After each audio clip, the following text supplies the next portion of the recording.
மகாபெரிவா திருடிகளே சனம் நல்லது நடக்கும், நல்லது மட்டுமே நடக்கும். நம்மளோட சேனல் நேயர்கள் அனைவருக்கும் வேண்டிய பணிவான வணக்கங்கள், கோடான கோடி நன்றிகள். இன்னைக்கு நம்ம பிரச்சனைகள் எல்லாம் தீரறதுக்கு ஒரு எளிமையான வழியை மகாபெரிவா கொடுத்துருக்காங்க. அதை தான் இன்னைக்கு நம்ம பார்க்க போகிறோம். சரிங்களா?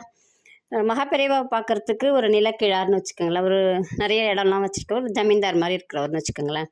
அவர் வரார். அவருக்கு எல்லா வசதிகளும் இருக்குது. அவர் பெரியவா கிட்ட வந்துட்டு அவருடைய குறையெல்லாம் சொல்கிறதுக்காக அப்படியே தவிக்கிறாருன்னு வச்சுக்கோங்களேன். நான் ஒரு இடத்துக்கு போனேன்னா அந்த காரியம் நடக்க மாட்டேங்குது, ஒரு இடம் விற்கணுன்னா விற்க முடிய மாட்டேங்குது, வழக்காக போயிட்டுருக்கு, என்னால் என்னுடைய பிரச்சனையிலேருந்து மீண்டு வர முடியல அப்படின்னு சொல்லிட்டு ஒரு அழாத குறையாக அவர் நிற்கிறார் அவர். அப்போ மகாபெரிவா என்ன சொல்கிறார் அப்படின்னா, இது வரைக்கும் உன் வாழ்க்கையில் நீ தேர் இழுத்துருக்கியா அப்படின்னு கேட்குறாரு. இல்லை பெரியவா, நான் இழுத்ததில்லை அப்படின்னு சொல்கிறார். முதல்ல போய் எந்த கோயிலில் தேர் எடுத்துகிட்டு வா அப்படின்னு சொல்லி அனுப்பி விட்டுறார். வேறு ஒன்றுமே சொல்லலை, எதுவுமே கேட்கவும் இல்லை, போன்னு சொல்லிட்டு அனுப்பி விட்டுறாரு. அவர் ஒரு 3 மாதம் கழிச்சு ரொம்ப சந்தோஷமாக வர்றார் பெரியவாவை பார்க்க. பெரியவா கேட்ட ஃபஸ்ட்டு கொஷினே அதுதான், தேர் இழுத்தியா? ஆமாம் பெரியவா.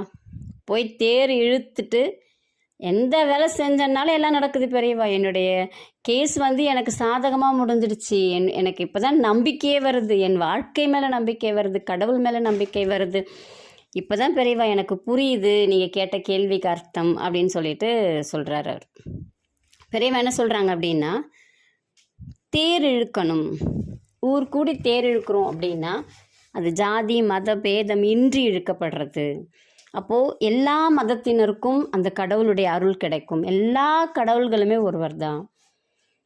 இப்போ ஒருத்தவங்க தேர் இழுக்கிறாங்க அப்படின்னா அவங்களுக்கு மற்ற மதத்தினர் ஹெல்ப் பண்ணுவாங்க, தண்ணி கொடுப்பாங்க, இல்லை மோர் கொடுப்பாங்க. அப்போ எல்லாருக்குமே அந்த தேர் அப்படின்னு நடைபெறுற இடத்துல அந்த இறைவனுடைய அருள் பரிபூரணமாக கிடைக்கும். இது ஏன் இழுக்கிறோம் அப்படின்னு சொல்லிட்டும் பெரியவா சொல்கிறாங்க. எல்லாராலையும் கோயிலுக்கு போய் பார்க்க முடியாது, உடம்பு முடியாமல் இருப்பாங்க, வயசானவங்களாக இருப்பாங்க. ஆனால் அவங்க எல்லாரையுமே பார்க்கறதுக்கு கடவுள் தேரில் வரார். அப்போ ஒட்டுமொத்த இறை சக்தியும் அந்த ஊரில் தான் அன்றைக்கி இருக்கும். எல்லாருக்குமே அன்றைக்கி நல்லதாக நடக்கும். அன்னைக்கு உங்களுடைய பிரார்த்தனையை வைங்க. தேர் இழுத்துட்டு உங்களுடைய பிரார்த்தனையை வச்சிங்கன்னா கண்டிப்பாக அந்த பிரார்த்தனை விறுவிறுன்னு நடந்து முடிஞ்சிடும். இதுதான் பெரியவா கொடுக்கக்கூடிய ஒரு அருமையான எளிமையான வழிமுறை. எங்கே தேர் நடந்துச்சு, தேர் இழுக்கிறாங்க அப்படின்னு வேறு திருவிழா நடந்துச்சு அப்படின்னாலும் போயிட்டு வாங்க. சந்தோஷமாக எல்லா காரியங்களும் நல்லபடியாக நடக்கும். என்னென்னலாம் பலன்கள் கிடைக்கும் அப்படின்னு சொல்லிட்டு ரொம்ப எளிமையாக கொடுக்குறாங்க அப்படின்னா, கடவுளுடைய அருள் எல்லாருக்குமே கிடைக்கும், வெற்றி உண்டாகும். இதுதாங்க முதல்ல கொடுக்கக்கூடியது. வெற்றிங்கிறது உனக்கு கிடைக்க ஆரம்பிச்சிடும். தேர் இழுத்துட்டு நீ காரியங்களை செய். நோய்கள் தீரும், பாப வினைகள் தீரும், வழக்கு சம்பந்தமாக எந்த பிரச்சனை இருந்துச்சுனாலும் சாதகமாக முடியும் உங்கள் பக்கம் நியாயம் இருக்கும் பட்சத்தில். மனக்குழப்பங்கள் நீங்கும், அதுதானே வேணும் நமக்கு.